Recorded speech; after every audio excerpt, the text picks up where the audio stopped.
एक महिला भक्त वृंदावन से बिहारी जी लेकर अपने घर आई और तभी बाहर से गोलू घर के अंदर आया और माँ से पूछता है कि माँ, यह कौन है? तो मैया ने बोला, ये भगवान हैं और ये ही हमारे मालिक हैं। अब तो घर में जब भी कोई नई चीज बनती तो सबसे पहले बिहारी जी को भोग लगता। पहले यह सब चीजें गोलू को सबसे पहले मिलती थीं। इससे गोलू बहुत चिढ़ने लगा और मन ही मन ठाकुर जी को कोसने लगा। एक दिन गोलू की माँ काम पर जाते समय बोली, गोलू, यमुना जी से मटके में जल भर कर लाना। जब गोलू पानी भरने के लिए जाने लगा तो जाते जाते बिहारी जी को कहने लगा, खाने के लिए तो सबसे पहले तैयार रहते हो, लेकिन काम तो मुझे ही करना पड़ता है। अगर यहाँ रहना है तो काम करो। कहकर गोलू यमुना जी से जल भरने के लिए चल पड़ा। गोलू जब यमुना जी में जल भरने लगा तो उसने देखा कि यमुना जी के अंदर बिहारी जी विराजमान हैं और कह रहे हैं, ला गोलू, घड़ा हम भर देते हैं। गोलू उनको देखकर हैरान हो गया और बोला, नहीं नहीं, मैं अपने आप भर लूंगा। लेकिन ठाकुर जी ने उसके हाथ से घड़ा ले लिया और भरकर घर ले आए। गोलू घर आकर डर रहा था कि अगर माँ को पता लगा कि मैंने ठाकुर जी से काम करवाया है तो आज मेरी पक्की पिटाई होगी।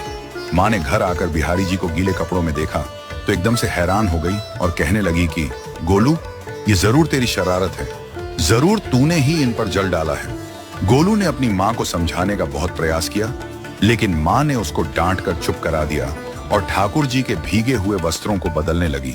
अगले दिन जब माँ ने गोलू को अनाज पिसवाने का काम दिया तो बिहारी जी फिर अनाज का कनस्तर ले आए और माँ को ठाकुर जी के वस्त्रों के ऊपर सूखा आटा पड़ा मिला। तो माँ ने फिर गोलू को डांटा कि तुझे पता नहीं कि ये हमारे भगवान हैं और तू भगवान के साथ शरारत करता है। आज तूने फिर इनके ऊपर आटा फेंका है। तो गोलू शपथ लेकर कहने लगा, नहीं माँ, मैंने कोई शरारत नहीं करी है। ये तो मेरे हाथ से गेहूं का कनस्तर लेकर खुद पिसवा कर आए हैं। गोलू की माँ आज बहुत गुस्सा हुई। अगले दिन फिर माँ बोली, बेटा गोलू, आज तुम्हारे बाबा बाहर गांव से वापस लौट आएंगे। बस आज का ही काम है, तुम जंगल से थोड़ी लकड़ियां ले आना। गोलू फिर डर गया, कहीं ठाकुर जी फिर मेरे पीछे ना आ जाएं। गोलू ने माँ को बोला कि मैं चला तो जाऊंगा, लेकिन बिहारी जी को समझा लो, वो मेरे पीछे ना आई। उसकी माँ हंसकर बोली, हाँ हाँ समझा दूंगी, तुम जाओ तो सही। गोलू जल्दी जल्दी लकड़ियां लेने जंगल में चला गया और माँ काम पर चली गई। लेकिन उस दिन माँ काम से जल्दी वापस आ गई और देखा बिहारी जी अपनी चौकी पर विराजमान नहीं है। वह तो एकदम से घबरा गई कि कहीं गोलू की शरारत तो नहीं। वह भागी भागी जंगल की तरफ गई। तभी उसने देखा कि गोलू के साथ एक इंसान लकड़ियों को लेकर घर आ रहा है। गोलू की माँ यह देखकर हैरान हो गई कि यह तो बिहारी जी हैं।